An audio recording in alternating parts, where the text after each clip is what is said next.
A Soso Produções convida você a se tornar um patrocinador. Semeie no nosso ministério. Com a sua oferta poderemos produzir muito mais vídeos. Este é um ministério independente e, por isso, precisa da sua participação. Inscreva-se no canal e compartilhe os vídeos. Seja um multiplicador desta visão.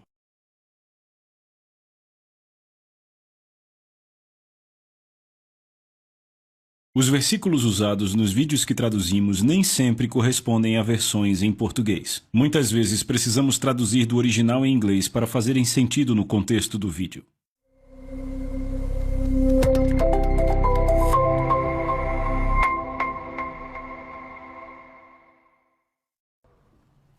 Abra sua Bíblia comigo no livro de Romanos, capítulo 8. Eu estou gostando de falar sobre o Espírito Santo e isso está fazendo bem? Romanos 8, verso 1, agora, pois, não há nenhuma condenação para aqueles que estão em Cristo Jesus, que andam não segundo a carne, mas segundo o Espírito. Pois a lei do Espírito e da vida em Cristo Jesus me libertou da lei do pecado e da morte. Agora, vemos aqui que no capítulo 8 de Romanos existe uma progressão, Deus falando sobre as diferenças de andar na carne e andar no Espírito. O andar no Espírito O andar no Espírito tem a ver mais com o Espírito Santo. Andar no Espírito significa andar na palavra, porque a palavra e o Espírito sempre concordam, mas, vamos dizer assim, isso começa com a obra do Espírito Santo em sua vida, é disso que trata Romanos 8. Ele fala de 4 coisas diferentes que o Espírito Santo faz na vida do crente. A primeira é encontrada no verso 10. E se Cristo está em vós, o corpo está morto por causa do pecado, mas o Espírito é vida por causa da justiça. Mas se o Espírito daquele que ressuscitou a Jesus dentre os mortos habita em vós, aquele que ressuscitou a Cristo dentre os mortos também vivificará os vossos corpos mortais, pelo seu Espírito que habita em vós. Agora observe que o versículo 11 fala sobre o Espírito de Deus habitando em você, vivificando o seu corpo mortal. Repita, vivificando. Isso significa te tornando vivo, trazendo a vida de Deus a você. A Bíblia fala muito dos vivos e dos mortos, os vivos e os mortos. Deus deu a você um espírito vivificante. O seu nome é Espírito Santo, é o Espírito Santo. Então essa é a primeira coisa mencionada aqui. O Espírito Santo habitando em você, ele vivifica o seu corpo mortal, é disso que estamos falando aqui. O poder vivificador de Deus, operando em favor do nosso corpo mortal. E aí o próximo versículo é o verso 13. Se viverdes segundo a carne, morrereis, mas se através do Espírito mortificardes as obras do corpo, vivereis. Porque todos os que são guiados pelo Espírito de Deus, esses são filhos de Deus. Todos os que são guiados pelo Espírito de Deus. Essa é a segunda coisa que vemos em Romanos 8 que o Espírito Santo faz. Ele nos guia. Agora, tão simples quanto parece ser, ou tão simplista quanto parece, o testemunho que a irmã deu sobre toalhas foi um direcionamento do Espírito. O Espírito Santo, porque, de acordo com o testemunho dela, e ele é de forma paralela, idêntico à forma como o Espírito Santo lidou comigo, quando eu pedi ao Senhor, me mostre como prosperar, me mostre como pôr essas coisas para funcionar de forma prática. Vê, não é apenas aquilo que você conhece, é o que você faz com o que você conhece. Eu ouso dizer que todo mundo aqui conhece palavra suficiente para conseguir fazer qualquer coisa que precise ser feita. Você pode saber o suficiente, mas talvez não esteja aplicando esse conhecimento. Você pode não estar praticando a palavra exatamente como deveria fazer. Você pode estar praticando ela parcialmente. E, claro, isso acontece porque você pratica tanto quanto conhece. E não é necessariamente tudo que existe, por isso que a Bíblia é uma revelação progressiva. Você age na palavra que Deus te deu e Ele vai te dar mais. Haverá mais revelação e mais para agir. Então, tantos quantos são guiados, foi o direcionamento do Senhor no caso dela, para usar a toalha. É o direcionamento do Senhor que é usado para alargar seu pensamento. Ele quer mudar a sua perspectiva. Isso é outra coisa que é muito importante, vamos abordar daqui a pouco, sobre o Senhor mudar a sua perspectiva. A terceira coisa, verso 15, porque não recebestes espírito de servidão para temer, mas recebestes espírito de adoção, pelo qual clamamos, Abba, Pai. A palavra Abba, é claro, vem da palavra, em hebraico significa papai. Então, Deus quer que saibamos que o nosso relacionamento com Ele é íntimo, como de um pai com um filho, ou de um pai com uma filha, de um papai. É muito comum aqui as filhas chamarem assim, papai. Então é um relacionamento pessoal e íntimo, próximo, não é algo distante, um relacionamento com alguém que é muito austero, alguém que está sempre longe, sobre um altar ou alguém que está num trono muito longe lá fora. Não, ele vive aqui dentro. Pela pessoa do Espírito Santo, ele vive aqui dentro e é o nosso papai. Ele é o nosso pai. Sabe, eu aprendi o seguinte. Eu lembro da minha infância e, sabe, eu ainda fico pensando que eu fui enganado porque o meu pai morreu jovem demais. O meu pai tinha 49 anos de idade quando ele foi estar com o Senhor. Ele está no céu hoje. E eu tinha acabado de passar dos 20 anos. E tem alguns momentos ao longo desses 40 e poucos anos que eu... Não, peraí, 50 e poucos anos. 50, quase 40 e poucos. Que eu pensei, sabe, eu poderia ter usado o meu pai nessa situação.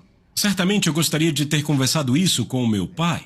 Certamente eu gostaria de saber o que o meu pai achou dos seus netos.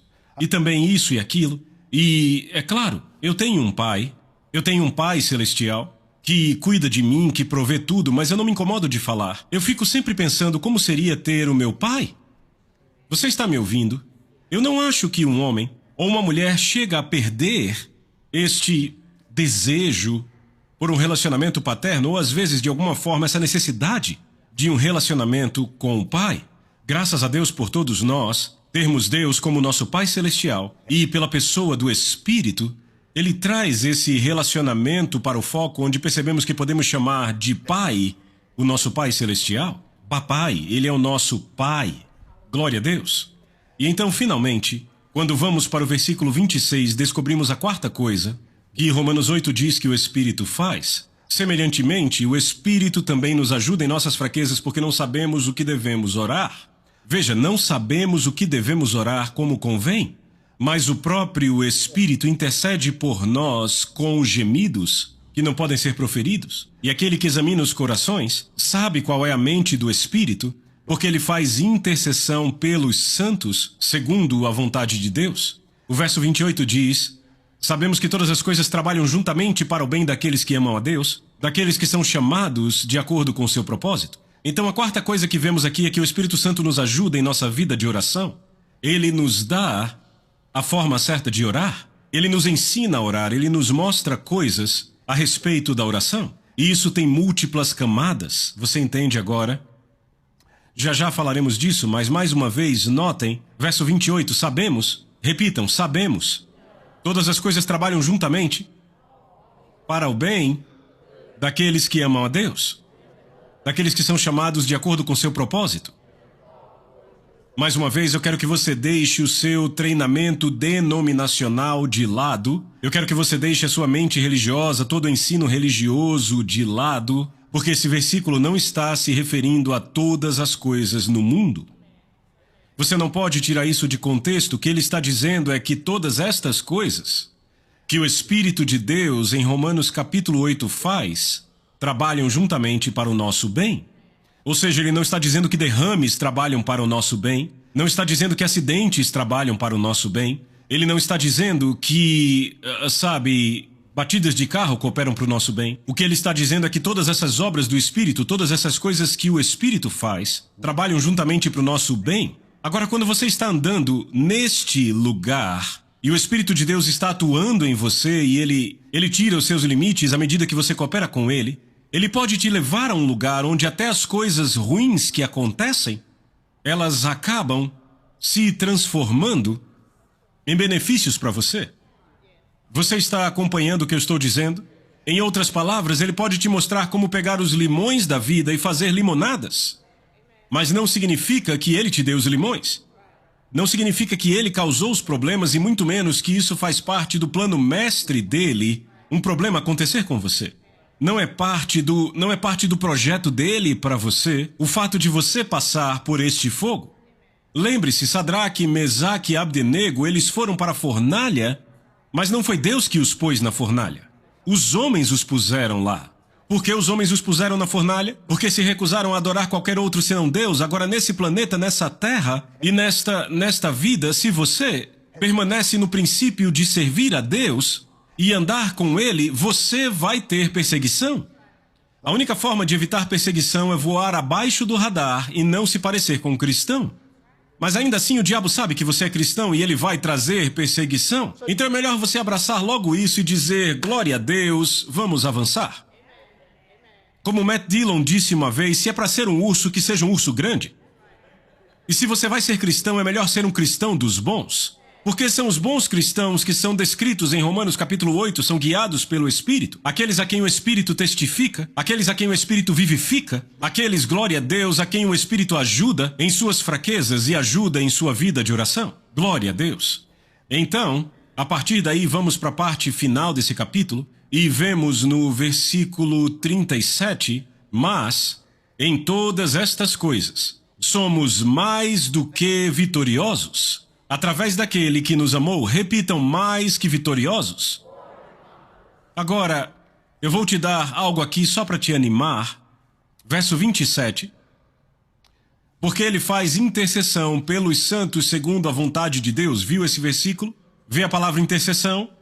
Essa palavra intercessão no grego significa uma hiperintercessão. Aqui é traduzido apenas como intercessão, mas ela vem de uma palavra grega composta que significa hiper. A primeira parte dessa palavra, na verdade, é uma transliteração da palavra grega hupo, que se escreve H-U-P-O. Hiper-intercessão. Mais do que vitoriosos, vem de uma palavra grega que significa hiper-vitoriosos. O Espírito Santo faz hiper-intercessão em nosso favor, de forma que podemos ter hiper-vitórias. O que é uma hiper-vitória? Mais uma vez, a palavra é transliterada e significa mais do que vitoriosos. Mas espera aí, no que você pensa quando ouve a palavra hiper? Talvez pense numa criança correndo por todo lado e que talvez você precise, sei lá, dar algum remédio para ela parar. É isso que a medicina moderna tem feito. Uma criança hiperativa tem tanta energia que ela não consegue ficar parada, fica correndo para todo lado. Talvez você tenha sido assim quando criança. Talvez algum de vocês foi assim. Quando eu penso na palavra hiper, eu penso num hipersônico. Veja, supersônico significa que quebra a barreira do som. Mach 1. Hipersônico, Mach 2, Mach 3, Mach 4, Mach 5. 4, 5, 6 vezes a velocidade do som. Quando eu penso em hiper, é algo além do super. Tem gente que se satisfaz com o tamanho super. Não, Deus. Ele quer o tamanho hiper. Oh, glória a Deus. Então, vamos ver isso de novo. Vamos voltar para ver o primeiro versículo que vimos aqui em Romanos 8. Agora, pois, não há nenhuma condenação. Eu quero falar um pouco de condenação. Vá comigo para o livro de Mateus, capítulo 12. Vamos passar por algumas referências hoje. Mateus capítulo 12. Jesus disse, eu vou começar aqui do versículo 34. Ele disse, ó geração de víboras, como vocês sendo maus, podem falar coisas boas? Pois do que há em abundância no coração, disso fala a boca. O homem bom traz boas coisas do bom tesouro do seu coração, e o homem mau do mau tesouro traz coisas más. Mas eu digo a vocês que cada palavra ociosa que os homens disserem hão de dar conta no dia do juízo, ou literalmente do grego no dia da crise. Porque por tuas palavras serás justificado, e por tuas palavras serás condenado. Agora note isso, por suas palavras você será justificado, por suas palavras você será condenado. É muito importante entender de onde vem a condenação. A condenação não vem de Deus. Romanos 8, 1 e 2. Deus não é o condenador. A fonte da condenação, é claro, está em Satanás, mas não está tanto na abordagem pessoal de Satanás, está mais na natureza de pecado. É o seu próprio coração que vai te condenar, porque Jesus disse aqui, do que há em abundância no coração, disso a boca fala, e por suas palavras você será condenado. Então o que Deus faz para eliminar a condenação da sua vida é se livrar dessa natureza de pecado é claro, legalmente o que Jesus fez 2000 anos atrás, e por experiência, o que acontece quando você o encontra. Ele vem habitar em você, o Espírito Santo firma residência dentro de você. Se o mesmo Espírito que ressuscitou Cristo dos mortos habita em você, habitar significa fazer residência, habitar significa ter o seu lar em. Se o Espírito de Deus habita, se ele vive em você, se ele firmou residência em você, Então ele, pelo seu espírito, fará várias coisas e uma delas é vivificar seu corpo mortal. Mas aqui, ele também elimina a condenação. Mas é nisso que temos que cooperar com ele. Porque é por nossas palavras que somos justificados e por nossas palavras que somos condenados. Então, eis o que você tem que fazer. Você tem que dar ao Espírito Santo controle da sua língua. Você tem que deixar o Espírito Santo começar a influenciar as palavras que você fala. No versículo 43, Jesus traz a seguinte ilustração. Ele diz: quando um espírito imundo sai de um homem, anda por lugares áridos, buscando repouso e não o encontra. Então ele diz: eu voltarei para minha casa de onde saí, e voltando a encontra vazia, varrida e adornada. Então ele vai e leva consigo outros 7 espíritos piores do que ele, e eles entrando habitam ali, e o último estado desse homem será pior do que o primeiro. Notem, o estado do homem foi determinado pelo que estava habitando dentro dele. Então Jesus usa esta ilustração de um espírito imundo saindo de um homem. Muito bem, então temos aqui a imagem de Jesus se tornando o Salvador pessoal. Eu abro o meu coração, chamo Jesus de Senhor da minha vida, creio que Ele ressuscitou. Eu o aceito como meu Salvador, eu nasci de novo. O espírito imundo, qualquer que seja o demônio que operou em e através de você, e aquele espírito humano não regenerado que estava dentro, tudo se vai. Eu sou uma nova criatura. Deus vive dentro de mim, mas agora eu tenho algumas responsabilidades.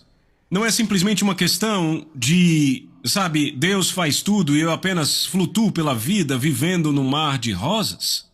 Eu tenho que me entregar a algumas coisas, eu tenho que abrir o meu coração para ouvir. A fé vem por ouvir e ouvir a palavra de Deus. Eu tenho que cooperar com Deus. Em outras palavras, eu não estou fazendo o trabalho dele, mas eu tenho sim que cooperar com ele. E isto é uma chave, porque o Senhor falou algo comigo durante o louvor que eu nunca tinha pensado antes, e já eu te conto. Mas é uma questão de cooperar com o Senhor. Veja, Deus quer nos trazer a um lugar. É aí que o mundo secular, o mundo religioso e também muito desse mundo da igreja sem iluminação confunde todas as coisas. Eles pensam que cada um de nós pode viver, sendo crentes, eles pensam que podemos viver a vida da forma que nós queremos viver. Mas isso não é bíblico. Deus quer formar Cristo em cada um de nós. Veja, se você encontra alguém em quem Cristo foi formado, e eu não estou apenas falando de nascer de novo, não falo só de ter relacionamento com Deus, mas alguém que teve sua mente renovada, alguém que se inclinou ao Espírito de Deus, alguém em quem a vida se formou, não vai haver lugar nessa pessoa para perguntas sobre sua sexualidade. Não vai haver dúvidas sobre quem ela é. Essa pessoa não vai tentar viver um estilo de vida pervertido. Quando Cristo é formado em você, você se torna como Cristo. Você está ouvindo? Então aí está o problema. Não se trata apenas de nascer de novo. Trata-se do Espírito de Deus operando em nós, fazendo do jeito dele, de nós deixarmos Cristo ser formado em nós. Então, aqui está o homem, em Mateus capítulo 12. Ele está livre do diabo e da influência do diabo. Mas então, mais tarde, o diabo volta e encontra aquela casa vazia, varrida, adornada. Está limpa, mas vazia. Então o que ele faz? Acha uma forma de entrar. Certo, você lembra que alguns anos atrás o Espírito Santo falou algo em nossos cultos e nos disse o que fazer nesses dias que viriam? Naquele tempo não sabíamos de que época ele falava. E, de fato, francamente, de algumas maneiras ainda não sabemos. Nós até sabemos em que ponto estamos, sabemos do que vai acontecer, mas não sabemos em que caminho estaremos andando entre agora e esse tempo. Qual é o nosso trabalho? Lembra do que o Espírito Santo nos disse? Permaneçam cheios e não atrapalhem Deus. Aqui está um homem que está vazio. Ele foi varrido, limpo, mas não permaneceu cheio. Agora, vamos para o livro de Atos. Vamos no capítulo 2. Atos, capítulo 2. E enquanto você encontra, eu quero te lembrar que Jesus disse que o estado daquele homem era determinado pelo que estava habitando na casa. Veja, muitos aqui gostariam de ver o estado de suas vidas mudado. Gostaríamos de ver o estado da nossa nação mudado. Gostaríamos de ver o estado dos nossos interesses mudado. O estado da nossa condição será determinado pelo que está habitando na casa. Então, mais uma vez, vemos que o princípio bíblico é e sempre foi que a mudança sempre vem de dentro e não de fora. Nós conhecemos estas coisas, pregamos e ensinamos estas coisas, mas é tão fácil esquecer dessas coisas quando vivemos a vida cotidiana, quando passamos pela vida. Então, Atos capítulo 2, verso 1, e quando o dia de Pentecoste chegou completamente, todos eles estavam unânimes em um lugar. E quando olhamos para isso, há algo muito importante para entendermos. Isso não aconteceu com eles individualmente. Foi uma experiência individual, mas aconteceu quando estavam corporativamente juntos. E veremos esse padrão por todo o livro de Atos. Tudo isso acontece na maioria das vezes, e houve exceções, mas na maioria das vezes teve a ver com a sua unidade corporativa. Todos eles estavam unânimes em um lugar, e de repente... Veja, não foi de repente para Deus, mas foi de repente para eles. Quando falamos de repentes, quando dizemos que estamos esperando de repentes, que estamos crendo por de repentes, não é de repente para Deus. Entendemos isso? Deus já prepara todo o caminho de forma adiantada. Mas às vezes, quando interceptamos, quando entramos em contato com aquele caminho, aquilo parece como de repente. Mas eu gosto disso, porque estamos aqui vivendo nessa esfera do tempo. Eu gosto dos de repentes, e você? Todos eles estavam unânimes em um só lugar, juntos, em unidade. Verso 2, e de repente, veio um som do céu como de uma rajada de vento impetuoso, e encheu toda a casa onde estavam assentados. E lá apareceram a eles línguas divididas como de fogo, e pousou sobre cada um deles. E todos foram cheios do Espírito Santo, e começaram a falar em outras línguas conforme o Espírito lhes concedia falar. Agora notem, aconteceu a cada um deles, e aconteceu a todos eles. Cada um e todos é uma experiência pessoal, mas de novo estavam unânimes em um só lugar. Coisas assim, eu estou dizendo, Deus guardou alguns de repentes para esses últimos dias, e coisas vão acontecer quando estivermos juntos em unidade. Você está aqui, todos foram cheios do Espírito Santo e começaram a falar em outras línguas conforme o Espírito lhes concedia falar. Veja, atenção, responda a pergunta. Com que eles foram cheios? Não é pegadinha. Com que eles foram cheios? Foram cheios do Espírito Santo. E o que aconteceu quando foram cheios? O que aconteceu? Eles falaram em outras línguas, conforme o Espírito lhes concedia falar. Agora eu quero que você deixe de lado a definição típica ou estereotipada do Pentecostes, do falar em outras línguas. Eu quero ver isso mais amplamente hoje. Não pense apenas em termos de orar em línguas, orar numa língua desconhecida. O que eu quero que você veja é que quando eles foram cheios, Deus assumiu o controle da língua deles. Quando foram cheios com o Espírito, agora Deus está controlando a língua deles. Eu não quero dizer que está forçando ela. Veja, eles se inclinaram, agora estão cooperando, e então Deus tem o controle da língua deles. Agora, não apenas eles falaram idiomas que eram desconhecidos para eles. E então, pessoas, você sabe, em Jerusalém ouviram eles falando na língua deles, mas daí, é claro, isso foi uma manifestação sobrenatural, mas houve outras manifestações dessa plenitude do Espírito. Deus estava controlando, com a concordância, com a permissão deles, as suas línguas, e eles falaram com ousadia. Houve uma ousadia que chegou até eles quando foram cheios com o Espírito. Não estavam apenas falando numa língua desconhecida, havia uma diferença na forma como eles falavam. Começaram a falar com ousadia. Veja, você tem que lembrar, Pedro era o senhor frangote. Quando Jesus foi julgado, Jesus disse, você vai me trair 3 vezes? E Pedro disse, você está brincando? Eu não. Ora, vamos, eu sou o Pedro. Eu sou a pedra. Não é? O nome dele significava isso, pedra, pequena pedra. E então Pedro disse, eu nunca te negarei. Jesus disse, veremos. 3 vezes. Ele fugiu. 3 vezes ele recuou. 3 vezes ele disse, não conheço, não conheço. Perguntavam, você não estava com ele? Não conheço ele. Eu não tô nem aqui. Uma garota, uma serva, uma vez perguntou: você estava com ele, não era? E ele: eu não. Eu não. Então Pedro era o senhor Frangote, mas quando o Espírito de Deus o encheu, ele não apenas falou em línguas, mas Deus assumiu o controle da forma como ele falava. E ele ficou diante de toda aquela multidão que você sabe, 53 dias antes eles, na verdade 50 dias, desculpem, tinham crucificado Jesus. Ele ficou diante deles e fez eles ficarem quietos, sabe? Ele simplesmente arrepiou, ele fez eles ficarem de queixo caído.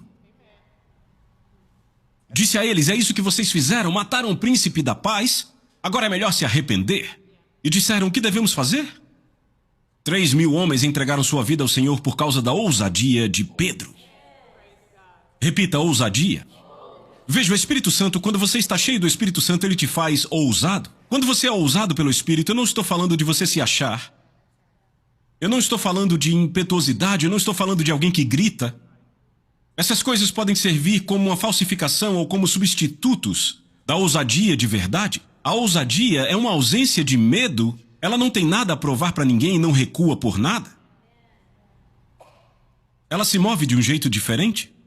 Olha para as coisas de um jeito diferente. Porque o que aconteceu com aqueles discípulos que estavam no cenáculo foi como... Não notem o que acompanhou tudo aquilo. Houve um som como de um vento impetuoso e houve línguas de fogo pousando sobre cada um deles. Eu sei que eram como centelhas, algo como descargas elétricas caindo ali, sabe, por todo aquele lugar.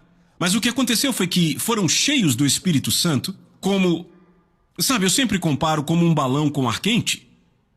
Você provavelmente já viu. Alguns já viram pessoalmente, todos já viram uma imagem de festivais de balões de ar quente em alguns lugares. Eles têm no Novo México, eu já vi no sul da Califórnia há algum tempo atrás e, sabe, acordávamos toda manhã e a gente via naquelas áreas de campo, sabe, no interior do sul da Califórnia, sabe, os campos totalmente tomados por balões de ar quente.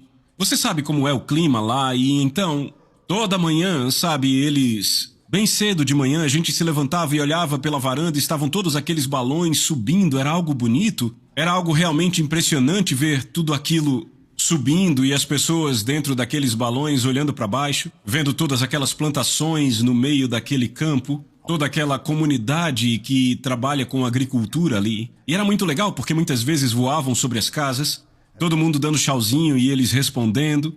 Mas a questão é, veja, a forma como funciona aquele balão... Se você olhar para aquele balão no chão, ele não é nada além de uma grande sacola. É um saco gigante. É isso que ele é, todo amarrado com cordas, naquela cesta, como uma gôndola onde as pessoas sentam. Mas o que fazem, eles colocam um queimador de gás propano e aquilo começa a soprar ar na boca daquele grande saco.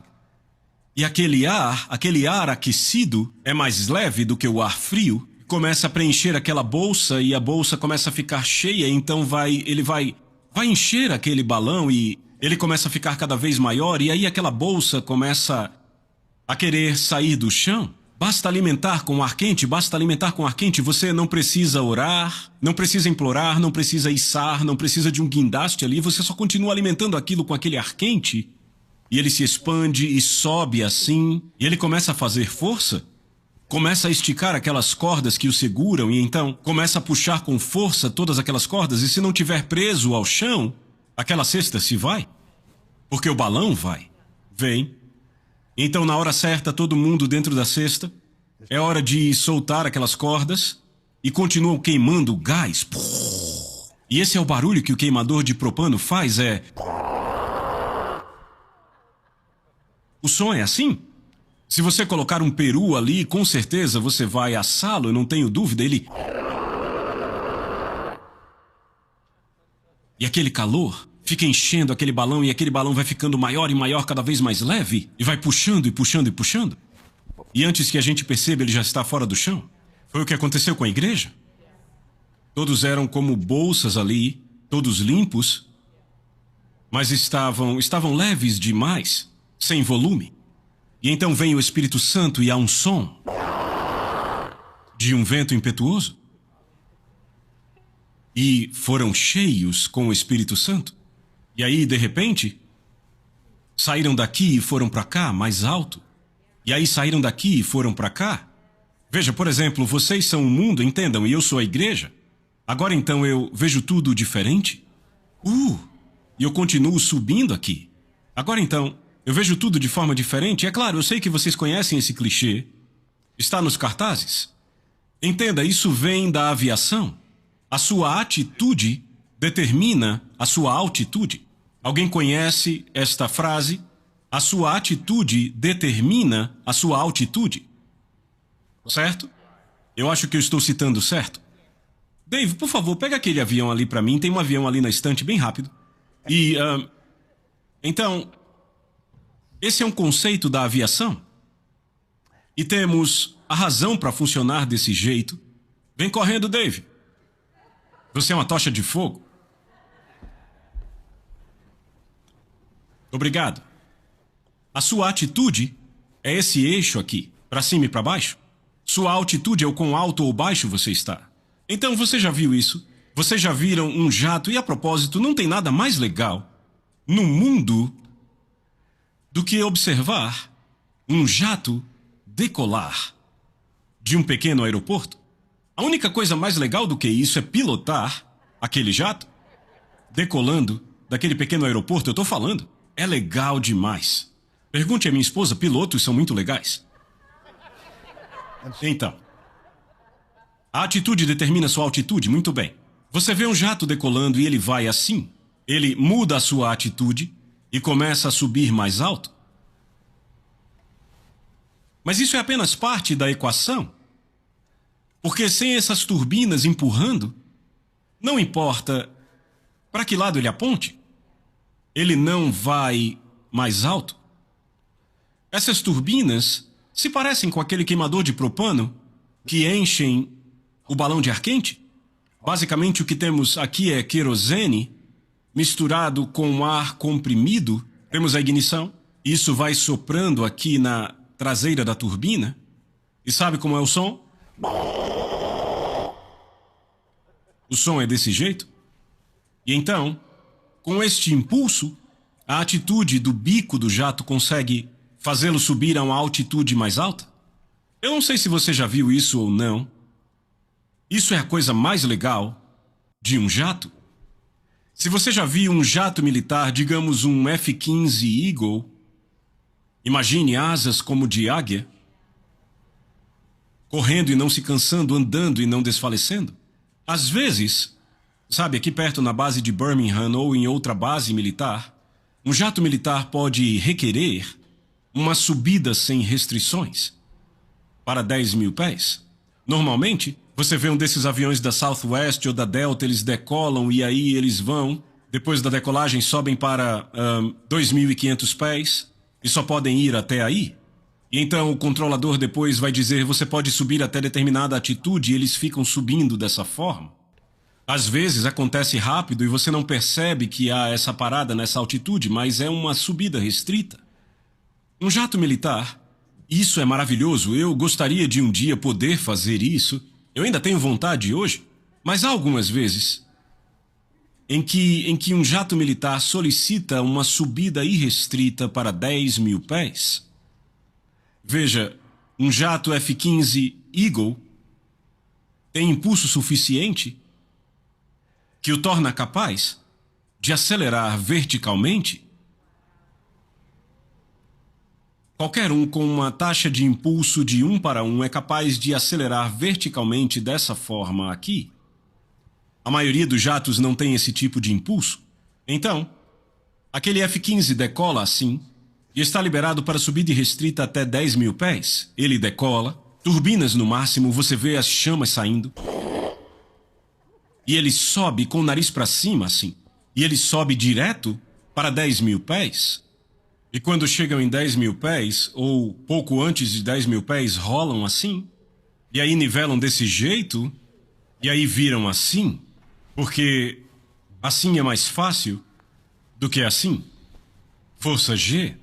Mas isso é um assunto muito técnico. Mas o ponto é que ele sobe até 10 mil pés sem restrição. E eu quero que você entenda isso em segundos. Segundos. A maioria dos aviões comerciais de passageiros sobe de 2 a 3 mil pés por minuto. Nessa média, eles vão assim. Mas essa coisa sobe 10 mil pés em menos de um minuto. É uma coisa... O indicador de altitude fica louco. De repente, já são 10 mil pés. Agora, a igreja, no livro de Atos, foram cheios. Então, a sua atitude determina a sua altitude. Eu estava sentado ali na minha cadeira. Veja, eu não planejava falar sobre isso. Foi algo que o Senhor acabou de falar comigo. Ele disse, muita gente tem a mentalidade errada sobre isso. Eles acham que isso coloca sobre eles a responsabilidade de se levantarem por suas próprias forças. Pensam, mude sua atitude e você terá uma altitude melhor. Ele disse, não é isso que eu quero. Ele disse, diga a eles que a altitude deles determina a atitude deles. A sua altitude determina a sua atitude. Você quer ter uma atitude melhor sobre as coisas?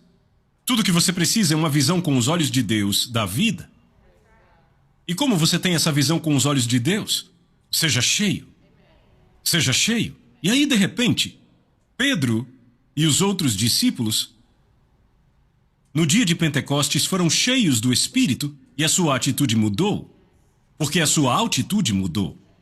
Agora então, olham para tudo de cima. Antes, olhavam para cima, olhavam para Jesus na cruz, olhavam para cima, olhavam para o poderio de Roma, olhavam para o medo dos homens, olhavam para tudo aquilo e lembre-se, ainda ali no cenáculo, sabe, eles estavam juntos por obediência, mas não sabiam o que iria acontecer, mas agora estão cheios. E de repente, um novo nível de voo, uma atitude diferente. Eu te digo, tem algo sobre estar lá em cima. Estar lá em cima, estar na altitude, que muda a sua atitude. Eu lembro quando eu comecei a pilotar jatos. Eu não quero falar tanto de aviação, só quero que você faça a relação. Quando eu comecei a pilotar, eu tive que passar algum tempo com outro piloto. Era um piloto checador, eu era o piloto em comando, mas ele estava lá para checar e garantir. Garantir que eu tinha tantas horas naquele avião para voar, ok. Ele checava tudo ali. Bem, lá estava eu no assento esquerdo, voando. A gente usava fones, usava um intercomunicador para a gente conversar, a gente apertava o botão para falar um com o outro. Mas não precisávamos apertar o botão para falar. Eu estava ali sentado na minha cadeira, 35 mil pés, e eu olhei para baixo e eu pensei, veja, eu apenas pensei. Só que eu falei, obrigado, Senhor, por me deixar pilotar jatos. E o meu copiloto me ouviu. E ele riu. E eu perguntei qual é a graça. E ele disse, o que você falou? E eu disse, o que foi que eu falei? E ele disse, obrigado, Senhor, por me deixar pilotar jatos. Eu disse, eu falei isso? E ele, sim. Eu achei que só tinha pensado. Mas saiu da minha boca e o microfone captou. A minha altitude impactou de tal forma a minha atitude. Eu olhando para baixo e tudo tão pequeno, tão insignificante, eu estava vivendo um momento único. Por causa da minha altitude. Deus quer a igreja dele em altitude. E eu vi, no meu espírito agora de manhã, enquanto adorávamos a Deus, eu vi como numa subida sem restrições, eu vi a igreja subindo a 10 mil pés de uma vez e foi de repente. Eu estou falando de nós de forma corporativa e nós individualmente. Algumas das coisas que estão te perturbando agora, algumas das coisas que parecem tão grandes, coisas que parecem tão intimidadoras e de alguma forma que parecem sem esperança, a sua altitude vai mudar totalmente a sua atitude a respeito disso. Quando o Espírito Santo te leva à altitude, você olha para baixo tipo, é o quê? Quer dizer... que era com aquilo que eu estava me preocupando tanto? Deus está levando vocês, filhos de Deus, a uma altitude maior. Você está liberado para um lugar mais elevado. E sabe, quando você está naquele lugar, quando você está naquela altitude e de novo aqui, aquele balão não faz o trabalho. Aquele balão de ar quente não faz o trabalho. Ele só é cheio. E então, aquilo que está dentro, e é claro, tem que ter aquela pele por fora, tem que ter aquele tecido por fora, ou do contrário, o ar quente se dissiparia. Mas uma vez que há o container, aquele ar quente vai fazer o trabalho. Ele vai te levantar, vai te fazer pairar sobre aquilo, você flutua por todo lado, olhando para baixo para o problema. Eu me lembro o tempo todo da vez que Ed Dufresne e eu estávamos juntos, e ele... Eu peguei uma carona com ele no avião dele. Ele era piloto formado. E estávamos atrás. E entenda, naquela época eu estava pilotando muito. Normalmente eu sentaria na frente, mas naquele dia eu estava lá atrás na cabine com ele. E a gente estava subindo, não sei, talvez estivéssemos a 15 mil pés. E eu olhei para baixo pela janela e eu disse... Uau, isso é maravilhoso. Eu disse, tudo parece tão pequeno daqui de cima, não é? As casas, sabe, parecem algo assim. Os carros ficam desse tamanho. As pessoas não dá nem para vê-las. Eu olhei para baixo e disse, rapaz, tudo parece pequeno daqui de cima. E o irmão Ed disse, parece. Ele disse, rapaz, a sensação é boa aqui em cima, não é? Ninguém consegue te cobrar nenhuma conta daqui de cima. E eu disse, não conseguem. Antes que eu percebesse, ele pulou primeiro na minha frente, mas de repente estávamos os dois dançando no espírito naquela cabine. Glória a Deus! As contas não nos alcançam aqui. Não podem nos tocar. Não podem nem nos ameaçar. Estamos na altitude. Vocês estão me ouvindo? É assim que Deus quer que vivamos, é isso que significa ser cheios do Espírito. O Espírito vai te levar a uma altitude. E essa altitude vai determinar a sua atitude. Efésios capítulo 5, vamos bem rápido. Efésios 5.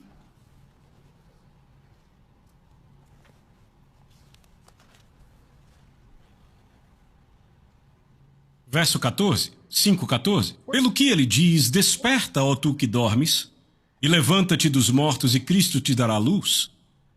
Portanto, vede prudentemente como andais, não como tolos, mas como sábios, remindo o tempo, porque os dias são maus. Quantos creem que os dias são maus? Você crê que isso se aplica hoje? Verso 17. Por isso não sejais insensatos, mas entendei qual seja a vontade do Senhor. E não vos embriagueis com vinho no qual há excesso, mas enchei-vos do Espírito. Deixa eu dizer algo. Aqueles na igreja que buscam se embriagar bebendo vinho, isso é um pobre substituto para o Espírito de Deus. Aqueles na igreja que valorizam demais essa liberdade, o que eles estão fazendo é cair na posição de substituir o menor pelo maior. É uma substituição pobre. Não vos embriagueis com vinho no qual há excesso, mas enchei-vos do Espírito, falando. Repitam, falando. Repitam, falando. Falando entre vós com salmos, hinos e cânticos espirituais, cantando e fazendo melodias no coração para o Senhor, dando sempre graças por tudo a nosso Deus e Pai, em nome do nosso Senhor Jesus Cristo. 21, sujeitando-vos uns aos outros no temor de Deus. Notem, cheios do Espírito falando, cheios falando. Eles foram cheios do Espírito e falaram. Cheios falando, cheios falando, cheios falando. Note como o falar e o ser cheio andam juntos. Então, não entre naquela história do ovo e da galinha, entendam isso. O enchimento com o Espírito Santo no Pentecostes foram todos cheios. Deus enche o seu povo. E então tudo que temos que fazer para cooperar com isso é continuar falando. Continuar falando. Entregue a sua língua a Deus. Quando foram cheios, Deus tinha a língua deles. À medida que Deus teve a língua deles, foram cheios. Quando você for cheio, Deus tomará sua língua. E quando Deus toma a sua língua, você é cheio. E o que eu quero dizer com isso é que ao invés de falar da prova, você vai falar do testemunho. Então, se você se encontrar num lugar onde você começa a ficar menos grato, num lugar em que você para de cantar, que para de dar graças a Deus, o que acontece é que o seu balão está vazando. Então vá em frente e comece a agradecer a Deus, E o que quer que você faça, permaneça em congregação, porque são em momentos como esses que ele nos enche, e até numa medida maior, entendem? Sabe, a Tara estava conversando comigo sobre a última quarta noite, foi demais. Viemos aqui e o Dave pregou a mensagem sobre a cura ser a vontade de Deus, que não há diferença entre cura e o perdão de pecados, e eu vou dizer a você, nós saímos daqui totalmente cheios. Eu fui cheio. Tenho pensado nisso desde então. Precisamos desse tempo junto. É claro, estou pregando, você está aqui. Parabéns, eu te elogio por isso. Não, é sério, eu te elogio por isso. Porque é parte integrante desse processo. Mas você pode sempre monitorar o seu nível de enchimento aqui quando pela sua gratidão e pela sua atitude. Eu te digo, quando você está cheio, você tem uma perspectiva totalmente diferente das coisas porque você está vendo do ponto de vista de Deus. Agora, sabe, as situações aparecem, impedimentos e coisas assim. O diabo está sempre aprontando. Nós não vamos derrubar o diabo. Simplesmente vencemos. Ele está sempre aprontando. E ele está sempre mexendo com você, às vezes mais, às vezes menos, mas sempre há alguma coisa. E se não for com você, eu te garanto que é com a pessoa que está sentada ao seu lado. Isso faz parte do estar vivo, mas a nossa altitude determinará a nossa atitude, e a nossa atitude vai determinar o resultado. Como olhamos para as coisas e lidamos com elas. Sabe, lá no livro de Atos... Não, eu vou aproveitar que estamos aqui em Efésios. Note o que ele diz no verso 29 do mesmo capítulo. Estamos no capítulo 5. Não, vamos voltar para o capítulo 4, verso 29. Que nenhuma comunicação corrompida proceda da sua boca, mas aquilo que é bom para promover a edificação, para que ministre graça aos que a ouvem, não entristeçais o Espírito Santo de Deus, no qual estáis selados para o dia da redenção. Ele nos diz aqui, cuide do que você fala. O que eu estou dizendo aqui é que não se trata apenas de sair por aí, citando a palavra o tempo todo, mas fale a verdade em amor. E fale de coisas que edificam outras pessoas. Não dá para você criticar uma pessoa e ser edificado. Fale coisas que edificam um ao outro. Ajude a restaurar um ao outro, a encorajar um ao outro. Não fique derrubando a fé da outra pessoa. Sempre traga algo que vai levantar a atitude dela ao invés de se comiserar com ela. Eu conheço a tentação. Às vezes você encontra alguém que está passando por uma prova, passando por um momento difícil, e você pensa, eles não vão querer me ouvir. Sabe, sendo o Senhor alegre, talvez eu deva me comiserar com eles. Não, você não deve. Não chafurde com eles. Tire-os daquilo. E se eles não receberem, ame-os de qualquer forma, mas tire-os dali. Porque é disso que precisam. Dê alguma palavra a eles para que pensem, glória a Deus. Conte o seu testemunho de como você superou algo, sabe, nos moldes de se eu posso, você pode. Se ele pode, ela pode também. Glória a Deus. A sua atitude, a atitude correta faz toda a diferença. Como você lida com as coisas. Eu quero trazer uma ilustração que talvez você deva... Deixa eu primeiro voltar aqui para Atos capítulo 2. Dia de Pentecostes, cheios, ousadia. Vá para o capítulo 3, imediatamente as coisas começaram a acontecer. Na igreja antiga, imediatamente milagres de cura aconteceram, lembre do homem aleijado lá. No capítulo 4, já houve libertação, e ao mesmo tempo que houve libertação, também ameaças surgiram contra eles. Mas então eles voltaram, se juntaram à congregação e elevaram suas vozes. E então eles oraram para que Deus lhes desse ousadia aos seus discípulos para que falassem a palavra com ousadia.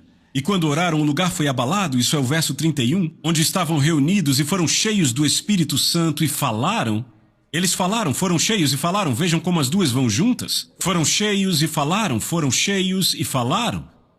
Quando você é cheio, isso afeta a forma como você fala. E isso afeta a sua altitude, e isso afeta a sua atitude. Quando você é cheio, as coisas mudam porque você lida com as coisas pelo Espírito e não pela carne. E é daí que vem a hipervitória. A hiperobra do Espírito Santo produz o hiperresultado da vitória. Agora, se avançarmos para o final deste capítulo 4, e com grande poder, verso 33, os apóstolos davam testemunho da ressurreição do Senhor Jesus, e grande graça estava sobre todos eles, e não havia nenhum necessitado entre eles. Eu amo o fato de, na igreja primitiva, Deus ter tratado da falta bem cedo. Ele tratou da falta rapidamente. Ouça, se a igreja antiga aprendeu a como não ter falta, a igreja de hoje pode aprender a como não ter falta. Se grande graça estava sobre eles, grande graça pode estar sobre nós, glória a Deus. E eu estou crendo para isso. Estou pelejando para isso. E eu estou demandando isso, glória a Deus. E tudo que temos que fazer é sermos cheios. Permaneça cheio do Espírito. Olha o que aconteceu a seguir. Aí no capítulo 5, tiveram um problema na igreja. Ananias e Safira chegaram ali e mentiram. Veja, tudo sobre dinheiro. Mentiram sobre o dinheiro. Note o que aconteceu. Pedro disse: Ananias, por que Satanás encheu teu coração para que mentisses ao Espírito Santo e retivesses parte do valor da terra? Guardando-a não ficava para ti, e após ser vendida não estava em teu próprio poder? Por que concebeste essa coisa em teu coração? Tu não mentiste aos homens, mas a Deus? E Ananias, ouvindo estas palavras, caiu e entregou o Espírito. Ele caiu morto? Quando o poder de Deus está se movendo, o diabo não tem para onde correr e não tem onde se esconder? Pedro tinha uma perspectiva a partir da altitude em que ele estava. Ele conseguia ver a diferença de alguém que estava dando o que era puro para quem estava só jogando um jogo e mentindo aqui. E o que aconteceu? Pedro não teve que fazer nada, sabe? Ele não precisou limpar isso. Ananias simplesmente caiu morto. E mais tarde, Safira caiu morta. E eles continuaram com a igreja. Veja, esse é um ponto. Satanás quer tirar você da igreja, da comunhão que você tem com o seu pai.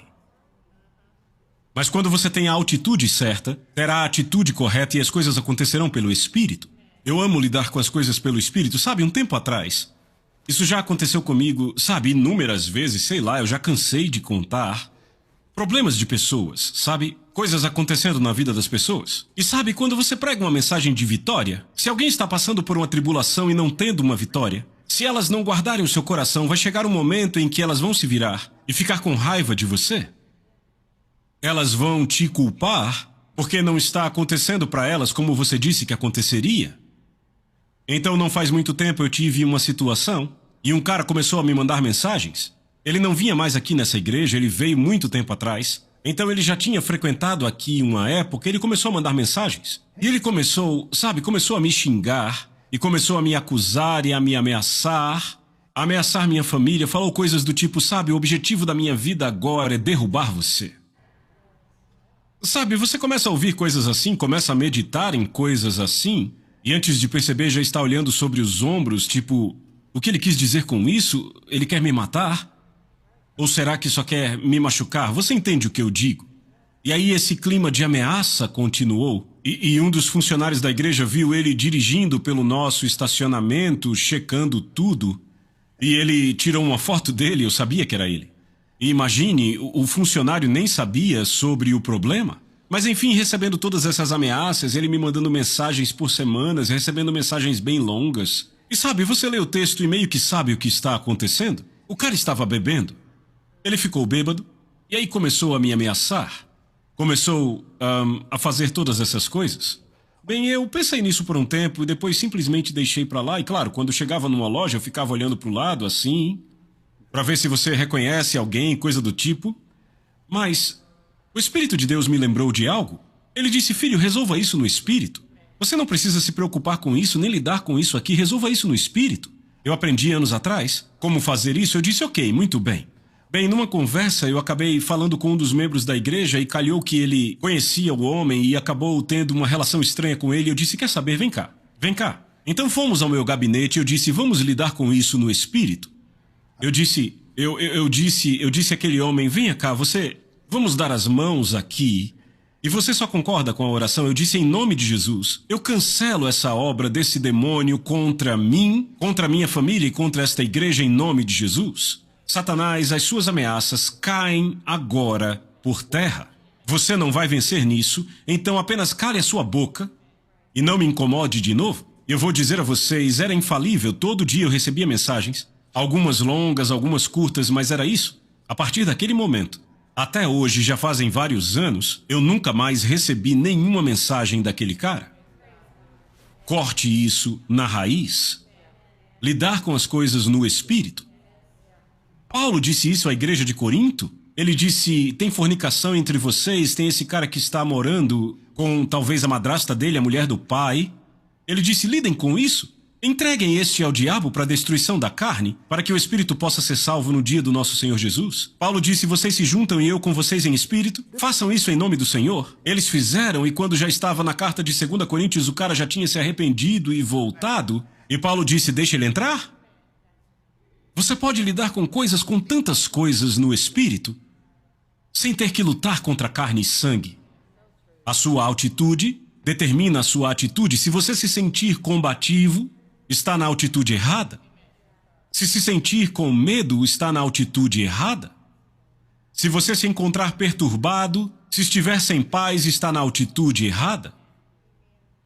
Você não pode segurar tudo sozinho, mas pode se encher. Você pode ser cheio. Entregue a Deus sua língua e comece a agradecê-lo. Senhor, eu te agradeço. Eu quero simplesmente agradecer-te pelo que você conquistou. Jesus já derrotou todos os inimigos. Eu não me preocupo com nada aqui. Eu estou dizendo, eu já tenho a vitória sobre o pecado. Eu sou uma nova criatura. Eu tenho a vitória sobre a doença. Uhul! O Espírito de Deus vivifica meu corpo mortal. Eu tenho a vitória sobre a falta. Glória a Deus! Amados, sobre todas as coisas que vocês prosperem, tenham saúde, assim como é próspera a sua alma. E quem, além de Deus, saberia que nesses últimos dias, para andar em saúde, você precisaria prosperar? Pense sobre isso. Custa caro comer certo nos dias de hoje? Custa caro você cuidar do seu corpo? Então é melhor conhecer a mensagem da prosperidade se vai andar em saúde? Do contrário, o plano de saúde é quem vai determinar o que você pode ou não pode fazer? Obrigado pelo seu entusiasmo. Seja cheio. Seja cheio, entregue sua língua a Deus, porque Deus quer fazer alguns de repentes no povo desta igreja. E Ele quer te levar a uma nova altitude, glória a Deus, liberados. Subida sem restrições, 10.000 pés de uma vez só, vamos lá. O clima está propício, o vento já está soprando, glória a Deus. E não há nenhum tráfego, nenhum problema, apenas vitória nesta casa, glória a Deus. Você pode dizer amém? A Soso Produções convida você a se tornar um patrocinador. Semeie no nosso ministério. Com a sua oferta poderemos produzir muito mais vídeos. Este é um ministério independente e, por isso, precisa da sua participação. Inscreva-se no canal e compartilhe os vídeos. Seja um multiplicador desta visão.